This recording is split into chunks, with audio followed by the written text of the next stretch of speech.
Hello, and welcome to another episode of Animo Baseball, where I'm your host, Animo. You might notice the screen's a bit different. Well, that's because I just got a brand new computer just for this YouTube channel, and to be able to make this better for Anchor as well. So, if you see me doing this a bit, it's because it's kind of hot in here. But, yeah, so in this episode, I'm going to be breaking down the manager of the Boston Red Sox, Alex Cora. This is actually my second take because the first one, the camera didn't really work out too well. But, yeah.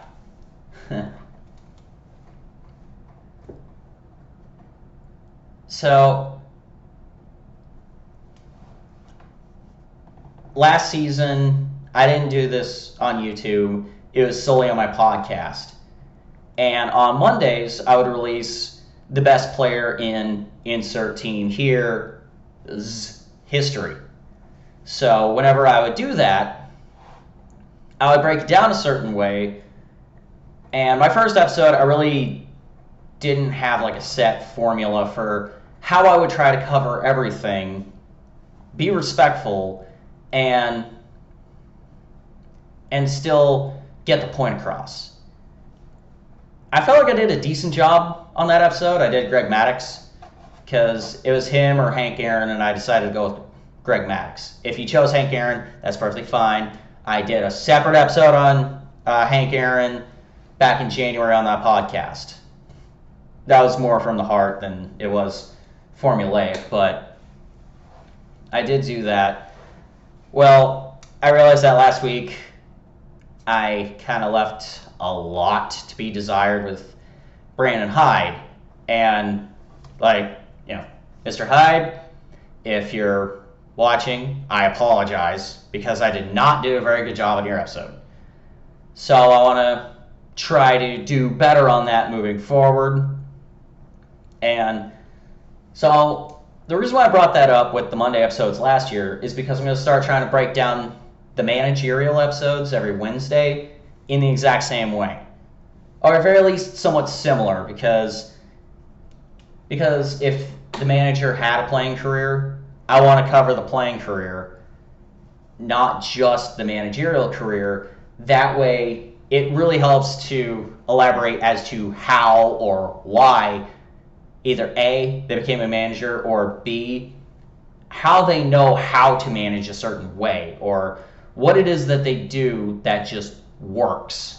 And it really helps to give some insight, at least in that regard. So, without further ado, let's start off with Alex Cora. He was born 18 October 1975 in Caguas, Puerto Rico. I know I said that wrong, and I'm sorry. I don't speak Spanish. I barely understand American, and that's my native tongue. I won't even call it English, because it's not English. It's wonky American. But yeah, he was born and raised in Puerto Rico. He was actually a highly sought after baseball player in Puerto Rico, because there are players that come out of Puerto Rico that are pretty good. There's the pride of Puerto Rico, Roberto Clemente. I think Francisco Lindor is from there, if I'm not mistaken. I could be wrong on that. I'll be the first to admit it. But yeah, Alex Cora was a sought-after infielder from Puerto Rico. In 1993, when he was, that would put him at 18 years old, he was drafted in the 12th round by the Minnesota Twins. And usually players drafted in the 12th round, you'll get enough to get out of the Dominican Republic or Puerto Rico or wherever else you happen to be from in the Caribbean, because a lot of Caribbean islands, they are very baseball-centric. If not soccer-centric, they'll be baseball-centric. And a lot of their goals are to get out of there. So come to America, bring their family over, through legal business means. And there's nothing wrong with that. But if you're drafted in like the 12th round, you may never see the bigs. You may get stuck in the minors, and you may not even start in the minors. Well, 3 years later, he got drafted in the 3rd round by the LA Dodgers. If you're drafted in the 3rd round, take it. There's no way around that. If you're a high round draft pick, you go. Okay, you're the 3rd pick by that team in most cases. Baseball's not football. They don't really trade draft picks that much. They trade prospects, not draft picks. And for the LA Dodgers, so he spent a couple of years in the minors. 1998 was whenever he got his first call-up playing for the Dodgers. I think he only played in like 1 game. He did play, but it wasn't really like for real type playing. And in 98 he played in 22 games. Or 99 he played in 2 games. But it was 01 when he became a regular everyday starter, playing I think like 2/3 of the season. And 04 was whenever he was the everyday second baseman for the Dodgers, playing over 140. I think he played 148 games. And when you play 148, you're considered the everyday starter. Or over 140. You're definitely like the guy. But the Dodgers chose not to renew his contract after the 04 season. They decided to basically just let him walk. And he went on to... he signed with the Indians in 05, which I recently found out they're still called the Indians. Mostly because I looked at their jersey and it still says that. But yeah, he signed with the Indians and he got traded to Boston in 05. I think it was one of those trades to try to get basically you're just trying to get certain players to fill certain roles. One of those types of trades. And basically for the rest of his career, Alex Cora was a glorified backup because he did start some games, but usually it was a fill-in role, not a everyday starter role. And at that time, the Red Sox were just going through second baseman like a revolving door. It was the new second baseman. I think it was like 8 years straight. They couldn't keep a second baseman. There was one exception. Mark Bellhorn was a Red Sox for 2 straight seasons, and that was the first time in like 8 years. Well, the Red Sox let Mark Bellhorn walk because he led the league in strikeouts as a hitter multiple years, so they let him walk. And I think Alex Cora was supposed to be the player to take over, but he ended up being a backup. And he remained a Red Sox until 08, or through 08. So yes, he was a part of that 2007 Red Sox team that won the World Series with Josh Beckett as their starter. But he actually got his first experience as like a coach, so to speak, on that 07 Red Sox team, because there were calls in Boston to try to get Dustin Pedroia benched because of a bad April that he had as a rookie, to try to get Alex Cora in there. Alex Cora was actually the one that said, no, this guy's going to be something special. He's going to be a good player. You just got to wait. We just got to work on a couple of the fundamentals with him. This guy's better than me. We just need to figure out how to show it. How to make him that guy. So, yeah, he actually was like the reason why Dustin Pedroia ended up being probably the best second baseman in Red Sox history, because it was after that April that Dustin Pedroia won American League Rookie of the Month in the month of May in 07. Yeah, that's a real award. There are Rookie of the Month awards. And he won it. And Alex Cora was basically the backup on that team in the event that either A, there's like some kind of injury, or B, you just give a guy a day off because players don't play 162 games a season anymore. You can, but you don't. So having a role player like Alex Cora was absolutely necessary.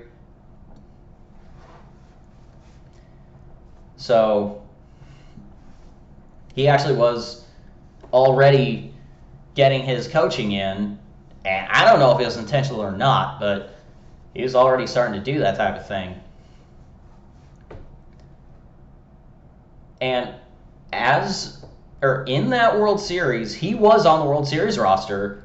He had one plate appearance in the 2007 World Series when the Red Sox swept the Rockies, which admittedly, that is the only World Series I ever watched that I turned off because I got tired of seeing my team score. The Red Sox offense just blew up the Rockies that year. But he did get a plate appearance in that game, probably after Pedroia was pulled out after taking a large enough lead. And he was on that 2008 team that was trying to go for the repeat, but was one game short of the World Series. Then in 2009, he played with the Mets for a season. In 2010, he was traded from the Mets to the Rangers. 2011, he played with the Nationals and eventually just called it quits after 14 seasons in baseball. I think it was 12 full seasons, but it was 14 official that he played in the majors. And that was it for his playing career. I mean, his stats were... All right, so he was primarily a second baseman. He did play a role as a third baseman, usually as teams really needed him to fill that role, but usually he was an interior infielder. And he didn't really, it is officially listed that he did play shortstop. He usually played second base. Then if they needed him to, he'd play shortstop. And it was like the last 2 years of his career that they'd have him fill in as a third baseman. He usually didn't play that, but it did happen. But fun facts during his playing career, he was an LA Dodger at the exact same time as Dave Roberts. Those two guys managed against one another in the 2018 World Series, and they were teammates on the LA Dodgers, and they were both Red Sox later in their career. So, yeah, just crazy coincidences. It's not irony. It's just a crazy coincidence. After he retired, he didn't get out of baseball. He merely transitioned into coaching and managing. I don't know how he got there. At very least, not between 2012 and 2016. But 2017, he was the bench coach for the Houston Astros when they won their World Series. I don't know to what extent he was involved in the scandal.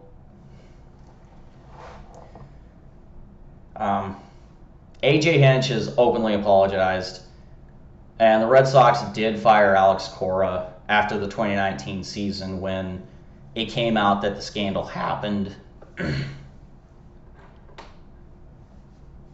Baseball never officially came down with a one-year ban for Alex Cora, like they did for A.J. Hinch and the GM for the Astros at the time. The Red Sox were more or less just trying to get ahead of the situation by firing Alex Cora after 2019, when they did. And it pretty much set the Red Sox manager in 2020 up for failure. So that's why the Red Sox were so bad last year, or at least partly. But after the expectations were really high for the Red Sox in 2017, with John Farrell as their manager and failing to get to the World Series, John Farrell was fired and Alex Cora was brought in after 2017 into 2018. And one of the primary things that Alex Cora did as manager was no bad takes. That was like his slogan for 2018 was no bad takes, specifically with hitting. So you'd rather go down swinging at a bad pitch than take a strike 3 without even waving the bat at the ball. That was his mentality. So he really ingrained the players with that. It's like, look, if you go down swinging on strike 3, that you went for it. Whereas if you just look at it going down Main Street, there's really not much of an excuse. So that was like what he really preached. And it ended up changing the Red Sox like culture for the better, because in 2018 they won a franchise record 108 games. They literally won 2 out of every 3 games for the season. And they won the division in a year where that division was very tight. Tampa Bay, I think they won 92 games, and they were better than that 92 because Kevin Cash is pretty good down there in Tampa. And then the Yankees won 100 flat. It's not the first time that 100 win team did not win the division. I think it was the second. The other time, I think, was 42 or 43, and it was the Brooklyn Dodgers with like 102 wins because of how the divisions were set up at the time. And yeah, of course, the first team the Red Sox faced in the playoffs was the Yankees. And yeah, he manages Mookie Betts to an American League MVP. He almost manages Chris Sale to a Cy Young Award. I think Sale finished second in the Cy Young Award voting with a sub-2 ERA. A 2 ERA usually wins best pitcher in baseball. A lot of years, you can actually look at that and say that dude's the MVP. But hey, it was a really tough year for that. And it was probably the best in Chris Sale's career. And Alex Cora was one of the primary reasons for that. And yeah, in the postseason, he led the Red Sox to taking 3 out of 4 from the Yankees, their one loss being at home. Twist irony. And then in the second series, the American League Championship Series, against the reigning champion Houston Astros, there was actually a lot of people picking the Astros to win that series and the World Series, partly because they were coming off of a World Series victory. And a lot of people forget this. Houston won 107 games that year. The Red Sox were only 1 game better than Houston. Yeah, I still have to remind myself of that just to let it sink in that really happened. Then the Red Sox took the series in 5. They won their 3 road games, and the 1 loss is at home. So up to that point, they had a 2-2 home record in the postseason, but were 5-0 on the road. Now the World Series is a little different, but they still only lost one game of the series in the longest World Series game in history. I'll admit, I did not stay up to watch that game. I was dog tired. I was not able to stay up for 7 hours to watch a game. I think the game went 18 innings. But yeah, they won their 2 games at home and then 2 out of 3 on the road to win the World Series. And they had the second most wins in baseball history to win the World Series with 108. The 116 win Chicago Cubs in 1906 and the 116 win Seattle Mariners in 2001, both of them lost. The Cubs lost in the World Series, and the Mariners didn't even get to the World Series. They lost the ALCS in 5. The 114 win 98 Yankees, they won the World Series. They hold the record for most wins in a series or in a season that won the World Series. The 111 win Cleveland Indians in 1954 lost the World Series. They were swept by the Giants. And then yeah, there's the 2018 Red Sox that won it with 108.